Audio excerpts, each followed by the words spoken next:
Hello नमस्ते सबैजनालाई। आज हामी पोर्क करीको रेसिपी लिएर आएका छौँ, छिटो र एकदमै मिठो। सबैभन्दा पहिले हामीले पोर्कलाई राम्रोसँग पखालेर राखेका छौँ। तेल तातिसकेपछि मेथीलाई पड्काएर हामीले पोर्कलाई कराईमा राखेका छौँ। यसलाई अब राम्रोसँग चलाउनु होला।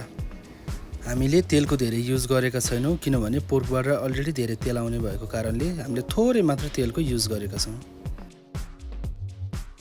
अब 5 मिनेटको लागि हामी यसलाई यतिकै छोडिदिनेछौँ। ग्यासलाई हामीले मिडियम हिटमा राखेका छौँ। अब हामी स्वाद अनुसारले नुन राख्नेछौँ र यसलाई राम्रोसँग चलाउनेछौँ।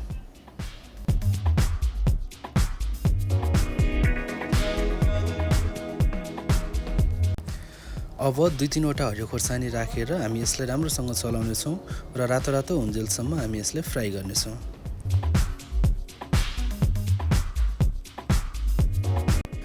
पोर्क करी बनाउँदा चाहिँ हामीले जहिले पनि सोया ससको युज गर्ने गरेका छौँ। यसले मासुलाई एकदमै टेस्टी बनाउने गर्दछ। त्यसैले हामीले यहाँ 1 चम्चा सोया ससको प्रयोग गरेका छौँ।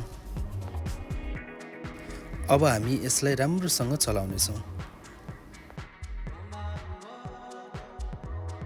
यतापट्टि हामीले आलु र भिन्डीको सब्जी पनि तयार गरिरहेका छौँ। पोर्क राम्रोसँग फ्राई हुन लागेको छ। यसलाई हामी 2 मिनेटको लागि छोड्नेछौँ। तपाईहरु देख्न सक्नुहुन्छ हाम्रो पोर्क एकदम रातो भइसकेको छ।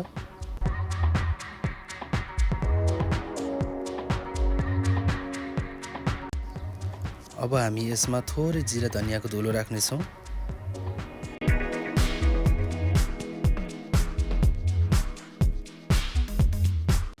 हाम्रो पोर्कमा चाहिँ असली टेस्ट दिने भनेको यो मसलाले हो। यो मिक्स मसला हामीले घरमै बनाएको हो।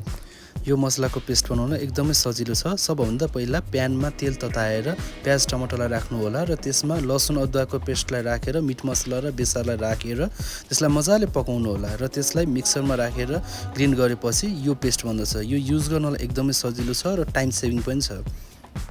यसले तपाईको समयको बचत पनि गर्ने भयो र मासुलाई एकदमै टेस्टी पनि बनाउने भयो। अब हामी यो मसलालाई मासुमा राख्नेछौँ र राम्रोसँग चलाउनेछौँ। यदि तपाईहरुलाई पनि यो मसलाको रेसिपीको बारेमा जान्न मन छ भने भिडियोमा कमेन्ट गर्नु होला। हामी नेक्स्ट भिडियोमा यसको फुल रेसिपी लिएर आउनेछौँ, कसरी हामीले यो बनाउँछौँ भनेर। यो बनाउन सजिलो छ, युज गर्न सजिलो छ र यसले मासुलाई एकदमै धेरै टेस्टी पनि बनाउँछ।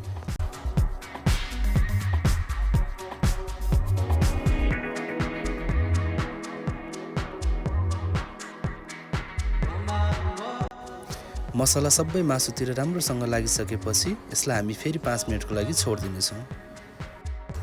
अब हामी यसमा थोरै धनिया काटेर राखिदिनेछौँ।